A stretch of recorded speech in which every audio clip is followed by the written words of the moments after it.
Hey, how you diddling? I hope you're diddling well.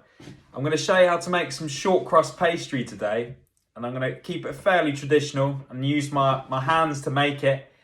And it's going to be used for a little pea and mint tart. I want to use up some ingredients from the garden later on, so I'm going to do that. It's basically a quiche, but real men don't say quiche. And I'm going to use some duck eggs in there and so on, okay? So for this recipe, it's a simple one to remember, short crust. It's always half the amount of butter to flour or fat to flour. So I'm going 200 grams of flour, just plain flour.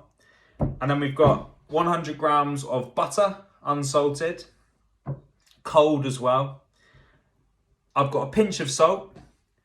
And then to bring the pastry together and to form that pastry, I'm going to use a bit of ice cold water. And then also I've got a duck egg yolk in there. But you can use chicken eggs. I took a chap, Rich, foraging with me on Sunday, yeah? And he very kindly gave me some duck eggs in return. So that's what we do. It's all about, back scratching and doing all of that. And we get these beautiful rewards in return. So to make this, I'm literally going to pop the flour, okay, in with the butter. And I need to chop it up to make it easier. And of course, you could do this in a machine, but I've got time on my hands. And I think by making it by hand in this small quantity, you get a better outcome and a better texture. You tend to not overwork the mix so much. So pop the butter in the flour, and then now you can see that the butter's coated in the flour. So when I cut it and chop it up, it's not going to start melting in my fingers and go all greasy. So we're creating that kind of protective barrier. And funny enough, this knife I'm using, I wonder if they recognise it. But I had an apprentice years ago, a lad called Tom Roskilly. And I later went on to work with him again. We got reunited at Le Manoir. Well, he left just a little bit before me and left his knife. So Tom, I've been looking after your knife after all these years, mate. If you want it, come get it. He's Cornish. They don't get out much, so there's no chance of him coming to Wales. I'm only joking for all you Cornish folk out there. You know I love you, really. So I'm going to chop all this up anyway. And then the few little key things to do when you're making pastry is to keep the flour as cool as possible, keep the butter cool, and try and avoid touching it too much, with your hands. Be quite kind of quick and light, and I'll show you that technique when you come to rub it together. Because what we want is cold butter, and we're going to rub it until we get to like a breadcrumb consistency, or it almost goes like sand. And then when you've got that sandy texture, we're going to bring that texture together with water, all right, and gently work it to form that pastry, let it rest. And then when we roll it, bake it and come to eat it, you're getting that crumbly texture because you've kept everything cold. If you overwork it, and make it too hot, or you've got hot hands, you're potentially going to melt the butter. And then in turn, the dough will probably come together, or the pastry will come together quicker when you add the liquid. Okay, so you end up with this kind of, first, it's almost unworkable. You can't roll it, it just keeps breaking. Or even if you do roll it and bake it, it just becomes crisp in texture rather than crumbly. So we want that nice, short, crumbly pastry. All right. So all this is in the bowl now, and I'm going to start working it just with my fingertips and thumbs. So when you're doing this, keep your fingers out of the flour and out of the bowl, and that way you're not warming it up, okay? But also you're getting a bit of air into the flour as well, and you're just rubbing the butter and the flour together, all right? And you're almost coating the butter with flour and breaking it down and making it to that crumb. And it's important as well, keep the palm of your hands clean. That part of your hand should be clean. All right, and then, because that's probably the hottest part of your hand there. So again, you don't want to risk warming up and melting this butter. So I'm going to carry on doing this now, until I get to that nice crumb consistency.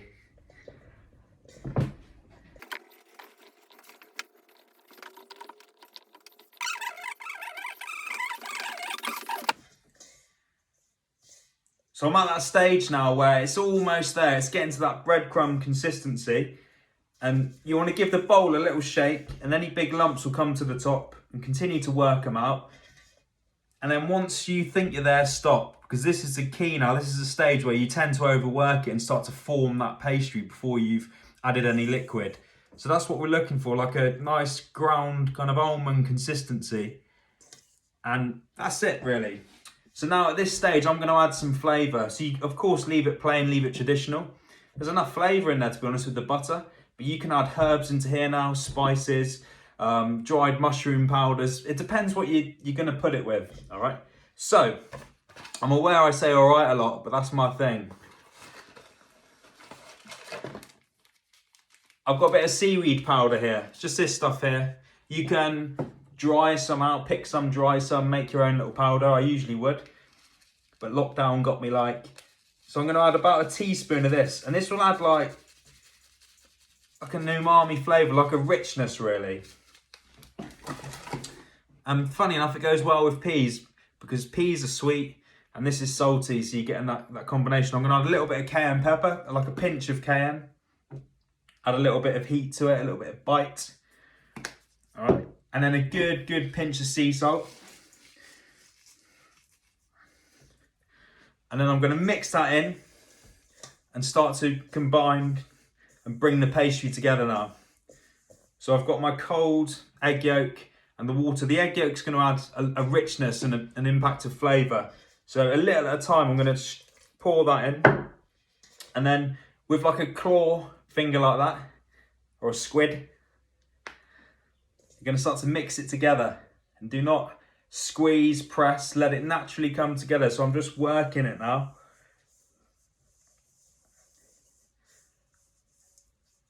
Okay, don't force it, splash more. So I've got a whole egg yolk and about 3 tablespoons of cold water. I might not need it all, or I might need a bit more. You add it until the pastry comes together. And you see now it's at that stage where I'm tempting to want to squeeze it together, but keep mixing it and it will eventually happen kind of on its own really, and you'll be left with a clean bowl. So the last little drop, I reckon this will be enough.